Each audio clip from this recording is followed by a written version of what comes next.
Hi, my name is Alexander Wennstam and I am a professional golfer from Sweden. I will cover the essentials for a great golf swing and stick to the end to hear my secret tip. The setup is the foundation, and with good basics there is a much larger chance for success. So, the fundamentals of the golf swing. First, I want to take you through the grip. We have three different kinds of grip. We have the interlock, where the index finger and the pinky interlock, like this. Then we have the overlap, right hand for right-hand player, goes a little bit on top instead. And the 10-finger grip, also known as the baseball grip. And no matter which one you choose, it's going to look the same from the top. You have the line here, they're matching. Interlock is mostly used on tour, but it doesn't really correlate with how good player you are. It also changes depending on what hands you have. If you have short, chubby hands, then overlap will be much more comfortable. But I would never suggest anyone to play the 10-finger grip. This is for small juniors. To really take a good grip, you need to put the club in your fingers, not the hand, fingers. Put the hand on top, and you see this little line that we create. We want this to be aiming towards your right chest. Then take the right hand, also in the fingers of the club, and matching the left hand. This is a solid foundation for the grip. Okay, second up, I will tell you about the posture, and it's really important to have a good posture. I want you to feel athletic when you stand over the ball. Athletic and powerful when we're gonna hit the ball. I like to start with standing straight up, shoulder width apart, and I feel like I'm falling forward.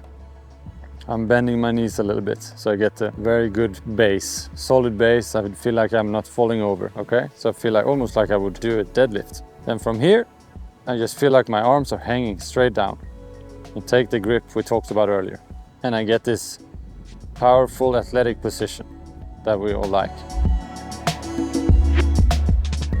Next up is the ball position. Ball position is another important part of the basics. You see I have a little X here. The red stick is helping me to see where my ball position is. If we would have a wedge in our hand, which is the club with most loft, we like to have the ball in the middle of our stance, in between the feet. Okay? If we have a longer club, ball position will move left. With the driver, it's going to be all the way left. Now I have a 7-iron, mid-iron.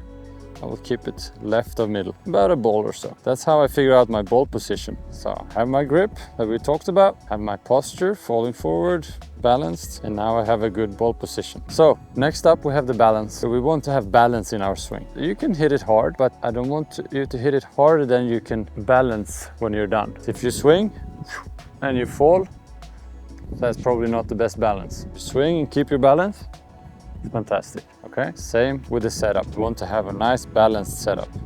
Don't feel like we're too far on the toes or too far on the heels. We want to feel stable. Fifth part of the fundamentals is the aim. To help us with the aim, we have this blue stick that helps us to show us where we're going. So with this, I line myself up to the blue stick. I want my feet to be parallel. I want my hips to be parallel, my shoulders to be parallel to this. Then I know everything is aiming down the line where I want to. And this is just crucial to aim where we want to go. If I set up like this and try to hit it down the blue line, it's going to be very hard. Same if I'm here, okay? We want to be aiming down the line. So now we have everything together. We have the grip, I do the interlock, we have good posture, we have the ball position in the right place, we have the balance, I feel great here, and we know we're aiming to the right place. Now all we need to do is hit the ball. Next thing I wanted to share with you is the grips for the putter. So we have the normal grip, just like when you hold the golf club pretty much. But this time we hold it in the palm of our hand and then matching here. So this will be the most classic grip. Then we have something called cross-handed, and we switch down so we have the left hand below. Also in the palm of our hand. This is for a lot of people, keeps it a little more stable. Everything I talk about now is for a right-handed golfer. If you're left-handed, you will have to switch everything around. Then a third one that some people use nowadays, the pencil grip or the claw grip. And this is for people who have some problems with their right hand, that it kind of takes over too much. So another thing I would like to share with you is a drill that you can use for the putter. So if you take your normal grip, in this case classical grip, right hand on top, then you put the ball in between the wrist and the putter, and you get your grip and you keep it there while hitting the putt. This will help you to stabilize the putter and not let it flip. If you cross-handed putter this way, then you put it on the left wrist and you do the same thing, and you rock your shoulders. Before we wrap up, here's my secret tip, and it's called the butterfly grip. especially used in the bunker. Take the left hand in the fingers, take a really strong grip for a right-handed player. Then we take the right hand, really weak grip, okay? And make sure your club face is open. And when you take your swing, this will help you to open up the club face in the backswing. Then get underneath the ball and release it underneath and keep it open all the way through. And remember, it's all about enjoying the journey.